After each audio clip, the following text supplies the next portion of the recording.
नमस्कार मित्रांनो, ऐन उन्हाळ्यात मी जर तुम्हाला म्हटले चला धबधब्याची सैर करायला, यावर तुमचा विश्वास बसणार नाही.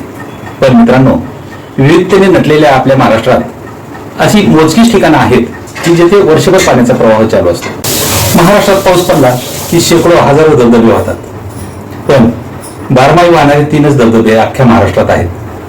त्यातील एक आहे जवळजवळील दादोसा नावाचा धबधबा आणि दुसरा आहे नापणे शेर्पे. नापणे शेर्पे नावाचा जो धबधबा आहे हा आता सिंधुदुर्ग मध्ये येतो. पूर्वी हा कोल्हापूरच्या वैभववाडी तालुक्यातील एक भाग होता. आणि तिसरा आहे रत्नागिरी संगमेश्वर जवळील तिवरे गावाजवळील दोधावणे धबधबा.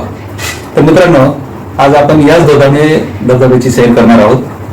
परंतु मित्रांनो, या धबधब्यापर्यंत पोहोचण्यासाठी आपणास बरीच पायपीट करावी लागते. तिवरे गावापासून धबधब्यापर्यंत पोहोचण्यासाठी साधारण 3 तास लागतात. आणि हा संपूर्ण प्रवास घनदाट जंगल आणि नदी पात्रातील लहान मोठ्या दगडधोंड्यातून पार करावा लागतो. त्यामुळे चालताना व्यवस्थित काळजी घ्यावी लागते.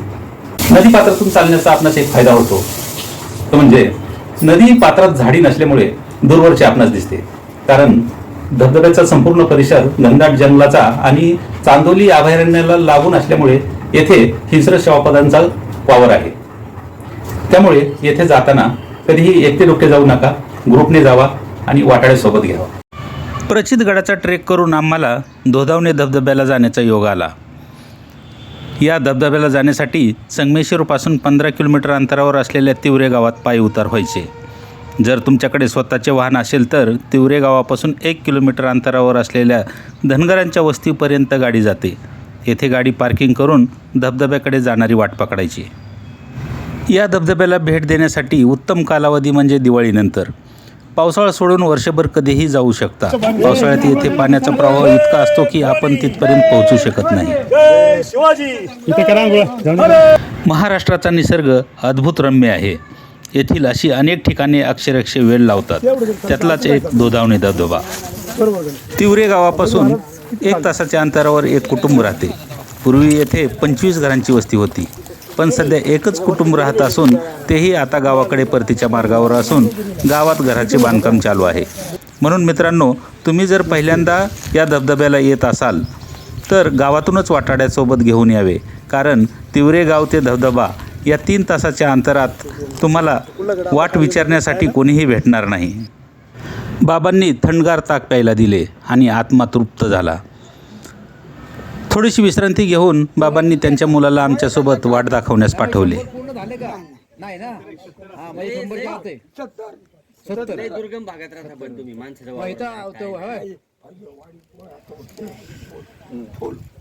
रस्ता येत होता, हे आता आला वगैरे म्हणणं जेवण नाही इथे येत होता आणि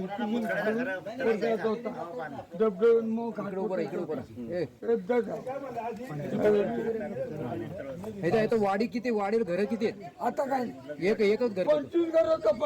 25 कुठे गेले का नाही राहणार पुण्याला गेले, मुंबईला गेले. काय एक वाडी खाली बांधला नाही यासाठी माहिती आहे. 55 आतमध्ये काय करते पुण्याला तुमचे काम हॉटेल आहे. पुण्याला कुठे पुण्याला कुठं पोरगा जाणं मला काय नको आहे.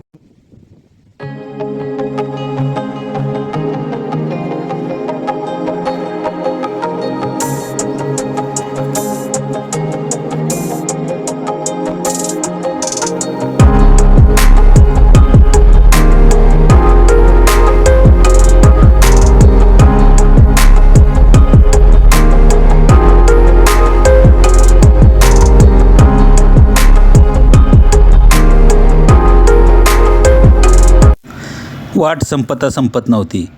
कधी एकदाचं धबधब्यापाशी पोहोचतो असे झाले होते. मजल दर मजल करत एकदाचं धबधब्यापाशी येऊन पोहोचलो. हिरवीगार दाट झाडी आणि ऐन उन्हाळ्यात डोंगर कपारीतून वाहणारा पाण्याचा पांढरा शुभ्र प्रवाह पाहिल्यानंतर बाहेरचे विश्व क्षणभर विसरायला होते. निसर्गाचे हे क्षण सुखावणारे आणि तेवढेच आठवणीत राहणारे असतात. 3 तासाची पायपीट करून आपण जेव्हा धबधब्यापाशी पोहोचतो तेव्हा समोरचे दृश्य पाहून इथपर्यंत येण्यासाठी घेतलेले कष्ट विसरून धबधब्याखाली मनसोक्त भिजण्याचा आणि पाण्याशी दोस्ती करण्याचा मोह आपणास आवरत नाही. धबधबा मग तो कोणत्याही प्रकारचा असो तो आपणास सुखावतो.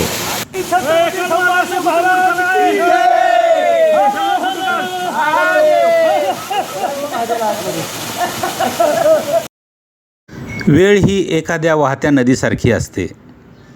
एकदा स्पर्श केलेल्या पाण्याला परत स्पर्श करू शकत नाही, कारण नदीच्या प्रवाहाबरोबर गेलेले पाणी कधीही परत येत नाही. वेळेचेही तसेच आहे. एकदा गेलेली वेळ परत येत नाही. म्हणून प्रत्येक क्षण आनंदात जगा.